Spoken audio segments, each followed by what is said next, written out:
In the years before the war, Las Vegas was a popular tourist destination. The global nuclear holocaust destroyed that industry for a time. After about 2 centuries of simmering chaos and tribal warfare, Vegas experienced its first mass influx of new visitors from the new California Republic. The Republic's armed forces were drawn east by stories of the intact Hoover Dam and the lights of Vegas glowing in the night. California attempted to annex the Nevadan Mojave, a Herculean effort that required the labor of many entities, both public and private. The caravans who came to serve the logistical needs of the NCR found their task to be just as much of a gamble as they might find in the casinos. While some made out like bandits, there were those who lost everything. I'm the Irresolute Cartographer, and this is the story of one of those who gambled and lost. This is the story of Rose of Sharon Cassidy.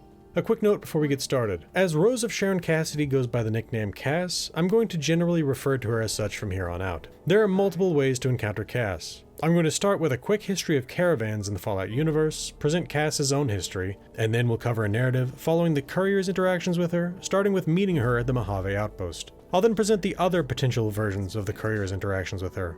With that said, let's get started. Before the bombs fell on the morning of Saturday, October 23rd, 2077, the world was home to many logistics companies that used trucks, trains, ships, and planes to carry every manner of good. In the aftermath of the apocalypse, most of these means were completely non-viable. Electromagnetic pulse made most vehicles with electronic control systems non-functioning. Even vehicles that were working found roads and railroads that had buckled or been blown apart, and bridges that were out. What was needed was a method to carry scavenged goods, water, and meager amounts of produce over broken roads. To solve this, people had to dig deep into history for a solution, one that predated motorized transport and even the wheel: pack animal caravans. Unlike those of the past, these caravans would have to utilize the mutated wildlife of the nuclear wastes. Brahmin. Born to normal, unmutated cattle in the years after the bombs, these red-skinned, 2-headed cattle became the backbone of the caravaner industry. There were even old trucking companies that survived the bombs by making the switch from semis to Brahmin. These walking trains of goods were obviously targets for raiders, but through the judicious application of armed guards, most caravans managed to protect themselves from all but the most deadly attackers. Brahmin caravans were a big part of the growth and development of fledgling societies in the world the bombs created, allowing communities to trade goods they could produce for those they couldn't. They played an integral part in uniting the states of the new California Republic, and some of the larger caravans were effectively independent branches of government. When the new California Republic began to annex the Mojave wasteland, they left the logistical work of supplying their forces to the caravans. One such caravan was Cassidy Caravans, the life's work of Cass. The story of Cass herself begins in the new California Republic, years before the annexation of the Mojave. Her father was a wanderer who traveled the wastes, and her mother was a tribal from Arizona. They met years before Caesar went on his wars of conquest, enslaving the region. Her parents settled down, an event Cass credits to her father's high libido, and she was born not long after. Her father named her Rose of Sharon because he liked the name when he came across it in a book about dirt pilgrims. As an aside, that book is Grapes of Wrath by John Steinbeck. Anyway though, her father had a love for whiskey and he ran a bar, a labor of love of which Cass's mother wasn't the biggest fan. One day, Cass's father left home and headed east, never to return again. As he didn't seem the family-abandoning type, neither she nor her mother blamed him for his absence, assuming instead that something happened to him along this journey. Her mother, though sick, held on long enough to pass away in Cass's teenage years in the hope of giving her a better start to life. It was then that she inherited the rose pendant that she wears today. It had been a gift from her father to her mother and marks the only physical relic she has left of him. In a more figurative sense, she also inherited her father's wanderlust and love of whiskey, leading her to travel from town to town. Wherever she went, she found a dive bar and got drunk. Her name and her rosy cheeks when inebriated led her to earn the nickname Whiskey Rose, although those who said it loud enough for her to hear were generally pummeled until they got the message not to. Over time, people began to ask her to carry things with her as she traveled. This eventually led to Cassidy caravans forming around her. When the NCR began the process of annexing the Mojave, they needed caravans to supply their forces. Though not a flag-waving patriot of the NCR, Cass figured the NCR was her country and she would support it. The alternative wasn't acceptable. While the roads might be safer for caravans in Legion territory, those caravan heads were all male. As much as Cass might admire the security provided by the Legion, she didn't want the misogynistic Caesar to have any power over her. Thus, she got to work. While carrying goods outside the heartland of the Republic was always more dangerous, for small independent caravans, the Mojave became more and more of a gamble over time. While they initially faced desert conditions, dangerous fauna, and local raider gangs now and then, things actually got more dangerous as the NCR ensconced itself deeper in the Mojave. When the annexation started, there were 2 routes into the desert. one along Interstate 15 and another through Death Valley. The path through Death Valley had been blazed by a courier and was actually the shorter of the routes. Because of this, it was by far the more utilized route. This lasted until the path became unexpectedly impassable. A disaster of unknown origin and nature turned the heart of the route into the Divide, a horrifying hellscape cloaked in violent storms. With the destruction of the route through Death Valley, the only viable route into the Mojave now ran up I-15. This path was still safe at the time, just longer. That safety came to an end in September 2281. Though they had long relied on caravans, the NCR was attempting to replace Pac Brahman with a piece of old world tech capable of carrying much more cargo and traveling much more quickly. Trains. To restore the rail lines that once connected California to Vegas, they needed to clear landslides, rock slides, and replace rotten ties and warped rails. To do this, they used the labor of convicts from across the NCR, as well as captured raiders in the Mojave. They housed these laborers in an old refurbished prison they called the New California Republic Correctional Facility. This was working well enough for a time, but an outside problem began to plague the work. Though the Republic had fought Caesar's Legion to a standstill at the Battle of Hoover Dam in 2277, they hadn't defeated the Legion, and by 2281 its threat was only growing. To counter that rising threat, the head of NCR forces in the Mojave, General Lee Oliver, began to pull troops off guard duty at the NCRCF and send them to the front. As this continued over time, the prisoner-to-guard ratio grew worse. This problem was compounded by the work the prisoners had been brought in to do. To clear the boulders off the lines in an expeditious manner, they had to use dynamite. The reduced guard population didn't catch that dynamite and blasting powder were disappearing from the stores. When the revolt came, the guards were not only grossly outnumbered, the prisoners were heavily armed with explosives. In short order, the NCRCF was overrun. The cons who took over the prison became known as the Powder Gangers. While a large faction of Powder Gangers went north to take refuge in Vault 19, the majority of the cons remained quartered in the prison, using it as a fortress to raid caravans on I-15. This obviously complicated transport on the route, but indirectly the Powder Ganger revolt also caused I-15 to become completely impassable shortly thereafter. Looking for more explosives, the Powder Gangers raided the supplies of the limestone quarry in Sloan. This quarry supplied the raw material for a cement plant in Boulder City that produced concrete that the NCR used to build bunkers along the Colorado River. Without the constant blasting scaring them off, the quarry was soon overrun by the monstrous mutated lizards known as Death Claws. The Death Claws then fanned out across I-15, bringing traffic on the route to a standstill. All caravans were forced to shift their routes east to Highway 95. This brought with it new dangers. Not only did the caravans have to pass over a set of raider-infested hills to reach Highway 95, but the southern end of the eastern Mojave was far less safe. Though the Legion had been held at bay near Hoover Dam, they had looked for other routes across the river. They found a beachhead on the western side of the Colorado at Cottonwood Cove. From this base, they ranged out across the southern Mojave, taking slaves, attacking NCR forces, and destroying caravans. Then, even this last remaining route was shut down, this time by an NCR ranger for the purposes of safety. At the border between the NCR and the Mojave Wasteland stands Mojave Outpost, an NCR garrison and border post that guards the pass. The outpost hosts a fairly sizable contingent of NCR troopers as well as a pair of NCR rangers. When giant ants took over the junction between I-15 and the road to Nipton, Ranger Jackson halted the traffic of caravans through the pass, at least to Vegas-bound traffic. At the same time, he took no action to clear the route of the threat, effectively throwing a dam across the only river of traffic, bringing supplies to New Vegas. His excuse? He didn't have the authority to go after the threat. He had a large garrison, but they were simple recruits, and capable of taking on the threat. Furthermore, he wasn't allowed to dispatch them and leave Mojave Outpost undefended. It was around the time of this shutdown that Cassidy Caravans was destroyed. The caravan had been crossing the plains south of Vegas when it was struck. Everything from the guards to the cargo was burned to ash. They didn't bother to steal anything. Even crazier, it was all done within view of Camp McCarran, the NCR headquarters in the Mojave. Luckily for Cass, she wasn't anywhere near it when it happened. She'd been in the Mojave Outpost and had been locked in by Ranger Jackson's orders. The news of the caravan's destruction came through from passing rangers who recognized the wreckage. Cass didn't know who had destroyed her caravan, but she suspected the Legion had done it as part of their efforts to cut the Republic's supply lines. Unfortunately for her, while her caravan was gone, she was still legally classified as a caravaner and couldn't leave the Mojave Outpost. Thus, she spent her days drinking and rejecting the overtures of drunken troopers while she waited for someone to free her from her regulatory imprisonment. As it so happens, that someone was a courier recovering from a gunshot wound to the head and would be on their way soon. In October 2281, the former courier walked into Mojave Outpost. They'd come to the New California Republic's border post with bad news. The tiny desert town of Nipton, California had been sacked by Caesar's Legion. The courier had been tasked with spreading the news, and thus they brought this ill tidings to Sergeant Kilbourne and Ranger Ghost. After relating the story to the soldier and the Pale Watcher, they headed to the barracks bar looking to drink away the horrors they had witnessed. It was there that they met Cass, drinking away her own problems. In greeting her, the courier found her to be fairly gruff and unfriendly, but assumed that she was tired of being hit on, and that she had assumed that this was the reason they had started speaking with her.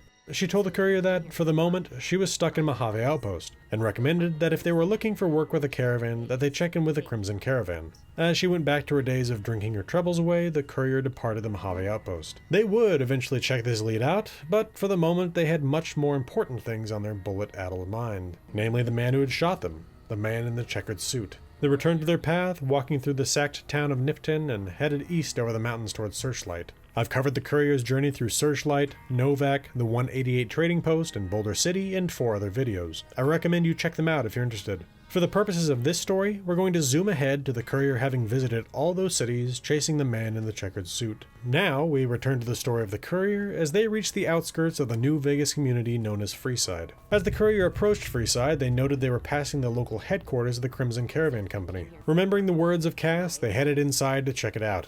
As they walked into the walled compound, they saw a friendly face they hadn't seen since they left Goodsprings. Ringo. Ringo had been leading a Crimson Caravan up I-15 in September 2281 that came under attack from the Powder Gangers. Though the escaped Khans had slaughtered the rest of the caravan, Ringo had escaped to Goodsprings. The courier and the people of Goodsprings had rallied to stop an angry party of Powder Gangers intent on killing the Crimson Caravaner.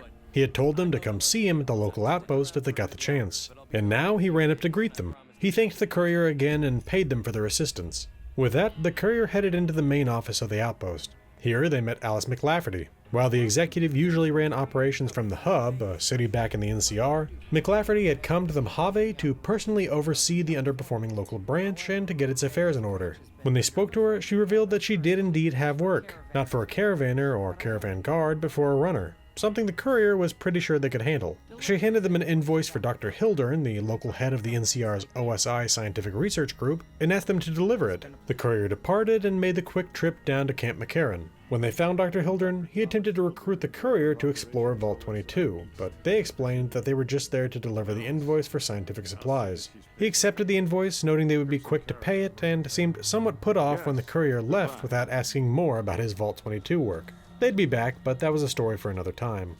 Upon returning to Alice McLafferty, she revealed that this little job was actually a test of competence and that they had passed. She had 3 other tasks she needed taken care of: stealing schematics from the weapons manufacturers known as the Gunrunners, getting rid of an annoying employee, and buying out Cassidy Caravans. Having met the owner of Cassidy Caravans, Cass, the courier was intrigued. They accepted this mission and set out for Mojave Outpost. The courier found Cass just where they had left her, drinking her problems away at the outpost bar. They revealed their reason for coming, and she immediately shot down the idea of selling. First off, she didn't really have anything to sell. The caravan was a caravan on paper only. Everything else was ash moldering in the wasteland. Second, selling would be like selling her own name. It was all she had left. Luckily, the courier was a fairly gifted speaker, and thus they convinced her to take Alice McLafferty's deal. After all, it was this paper caravan that was keeping her trapped in the Mojave Outpost. If she sold, she could finally leave. However, Cass contended that even if she sold, Ranger Jackson wouldn't let her leave the outpost while the roads were still dangerous. To facilitate the sale, the courier headed over to the neighboring office where they met the ranger. He confirmed their problem and explained his inability to send out forces to handle the issue. While the courier didn't understand why the ranger himself didn't deal with the issue, even if he really couldn't send troopers out, they offered their assistance with the trouble. The courier headed down to the junction of Nipton Road and I-15 and quickly dispatched the handful of giant ants that held the road. With the blockage cleared, they returned to Ranger Jackson with the good news. He thanked them for their help and, unable to legally pay them, handed over some supplies that fell off the back of a truck. When the courier returned to Cass with the good news, she explained that she didn't know where she would go. Going west would feel like going home in failure, Vegas was a pit, and going east would see her become a slave in Caesar's lands. In the end, the courier told her that she could travel with them, and she agreed. As they left the outpost, she had only one place she wanted to go: the spot her caravan had died. The courier agreed, and they were soon on the stretch of road south of Camp McCarran. The site was just as much a wreck as she had heard. All were dead, burned to ash like the caravan's cargo. The area was filled with depleted energy weapon cartridges. Something was off about the site. Cass asked the courier if they could check on another fallen caravan site she'd heard of northwest of the city. The courier agreed, and they set off to inspect the remains of the former Griffinware's caravan. This caravan was similarly a pile of ash strewn with depleted energy weapon cartridges. Among the wreckage, Cass found something strange. A map of another caravan route east of New Vegas. The courier agreed they needed to look into this immediately. They trekked across the wastes and soon found the ruined campsite of Durable Dun Caravan. Unlike the prior wrecks, which appeared to have been ambushed, this caravan had been camping at the time and seemingly took some of the attackers with them. The identity of these attackers was disturbing. Security professionals for the Van Graffs and the Crimson Caravan. It appears there was some unfriendly competition taking place. The energy weapon dealing Van Graffs and the powerful Crimson Caravan had been eliminating alternatives to their services. Cass's attitude flipped like a switch. She was filled with quiet rage and was ready for a rampage. Seeing the body armor clad and plasma weapon wielding Van Graffs, and knowing that the Crimson Caravan was deeply embedded with the NCR, the courier attempted to temper her rage, offering an alternative. They would use the legal system of the NCR to crush them. Cass pulled back slightly from the edge and told the courier they had one chance to pull this off. If they failed, she would take out Gloria Van Graff and Alice McLafferty herself. The courier agreed to her terms, and they departed for the local Crimson Caravan Company headquarters. The courier and Cass soon arrived at the caravan compound. Once the sun had gone down and the staff had gone to bed, they headed into the office. Within a safe, they found some incredibly damning evidence. A holotape of an agreement between the Crimson Caravan Company and the Van Graffs to eliminate rival caravans, including Cassidy caravans and the Gunrunners. While the elimination of caravans would cut into the competition for the Crimson Caravan, the destruction of the Gunrunners would be an obvious boon to the Van Graffs and their weapon dealing.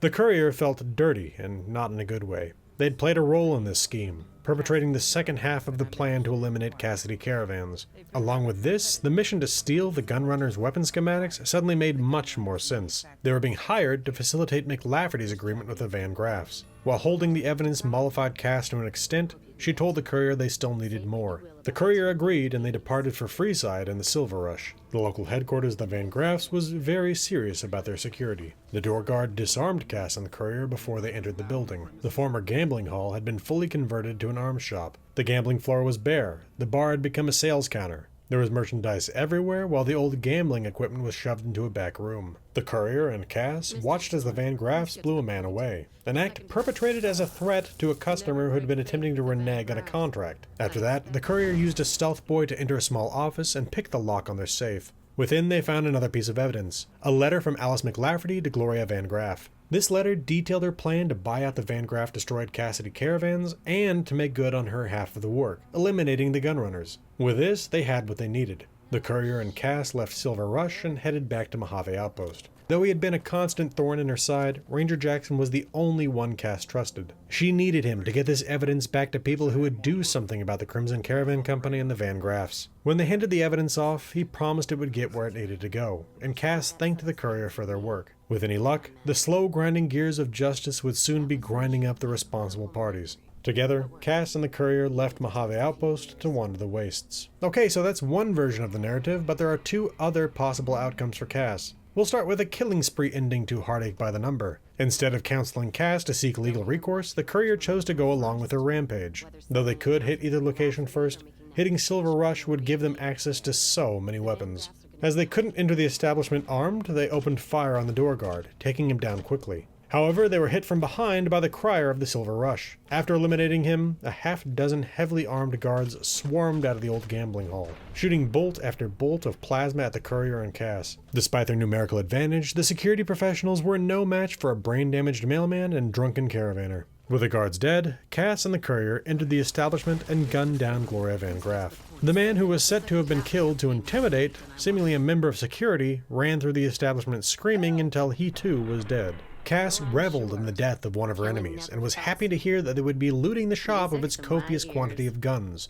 As the courier began to loot the store, Mr. Soren, the businessman who had been attempting to negotiate better terms, turned hostile, and was soon dead by Cass's hand. After extracting the full arsenal of weapons, the team of killers set their sights on the Crimson Caravan Company. Upon arrival, they tracked Alice McLafferty to her bunkhouse and gunned her down. Once that was done, they were forced to kill the security guards who turned their weapons on them. With that, Cassidy Caravans was avenged. Cass and the courier departed the compound and returned to the wasteland together. It should be noted that if one goes down this route, they take some serious reputation damage with the NCR. The other version of events surrounding the courier's interactions with Cass involve working directly for the Van Graffs. In this version of events, the courier freed Cass to travel the wasteland, but instead of bringing her along, they continued to travel alone. Upon reaching Freeside, the courier headed into Silver Rush looking for a job. Gloria Van Graff had a little work, door duty. The courier agreed and headed outside to take care of business.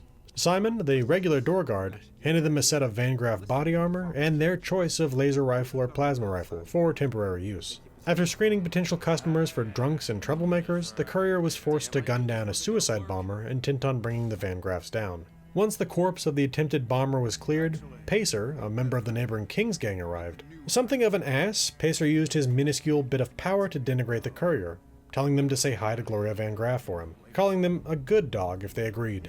Simon commended them for keeping their cool and sent them inside to report to Gloria. Miss Van Graff noted that she appreciated their work, but the role would be filled by a more qualified candidate the following day. However, she did have more work.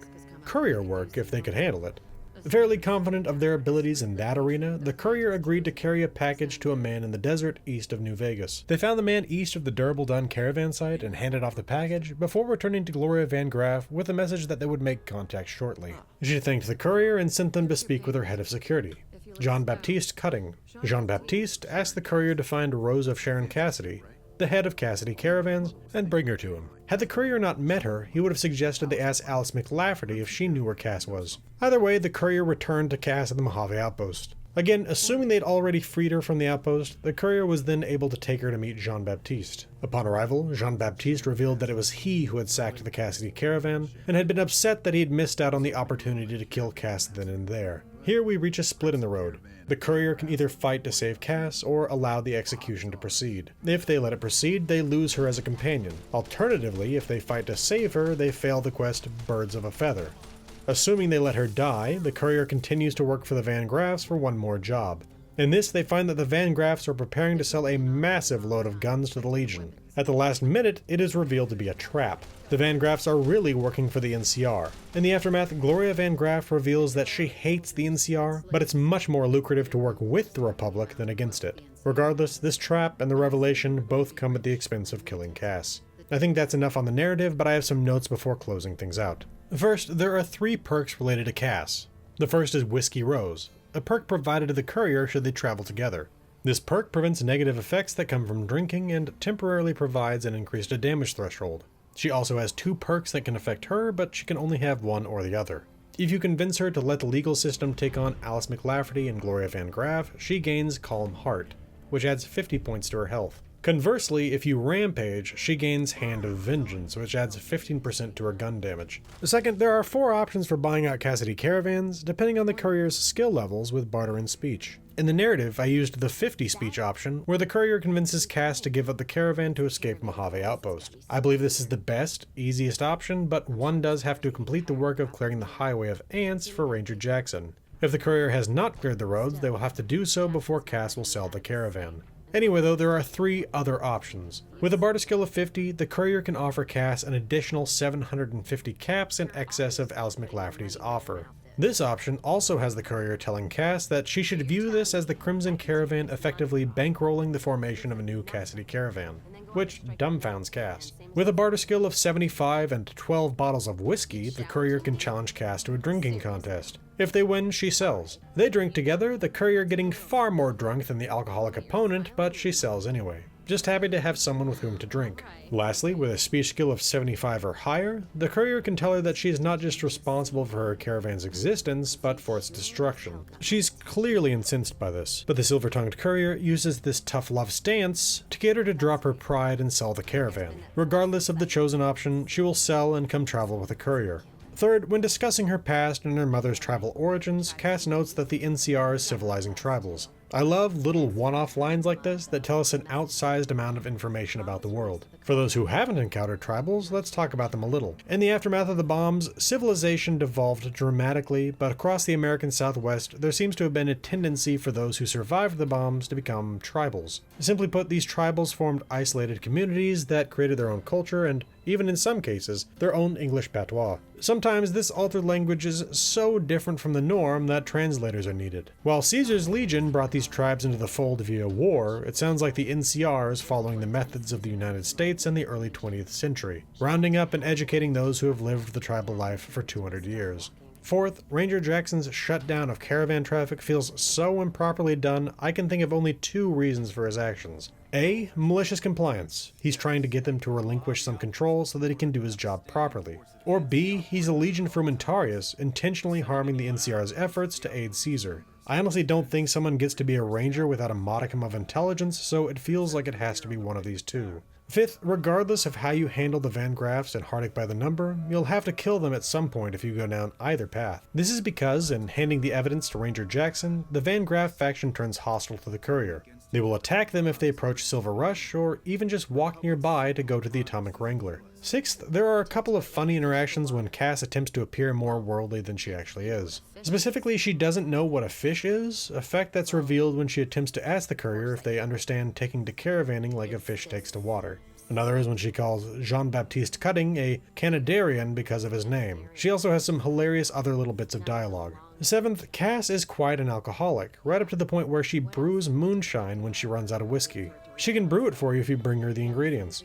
While I'd like to see her have a cameo in Season 2 of the Fallout TV show, I fear that her liver might not keep her around that long. Eighth, Cass will hang with the courier through most things, but if your karma drops too low, she will leave the party. And if you tell her to go back to her dead family, she will attack you. Anyway, let's close things out. When Cass arrived in the Mojave attempting to assist the NCR in their efforts, she unfortunately faced the same problem the courier faced. The game was rigged from the start. Alright, that should do it for this video. Follow me on X for lore video announcements at Gaming with Maps. My Discord is open to the public, there's a link in the channel's banner. I stream every Friday evening on YouTube, come check it out if you're interested. If you appreciate what I do here and you want to support the channel financially, you can become a member on YouTube or a patron with Patreon. I want to thank my channel members and patrons Mesothelioma, 76 of Texas, Dark Malcontent, Real76, Samsung Smart Fridge, Night Spearhead, Electric Head, Hero Cunning, Laced Cake, Osborne Inbred 73, Clay, Prince Julius, and Doc Vanguard Voyager for their support. Thank you to those of you who have made super chats and super thanks as well. Apologies to those of you who have super thanked that I have missed thanking in previous videos. I finally found that part of the YouTube creator interface. I also want to specifically thank Dark Malcontent for helping with this video's script. This has been the Irresolute Cartographer. Thanks for watching. I'll see you again next time.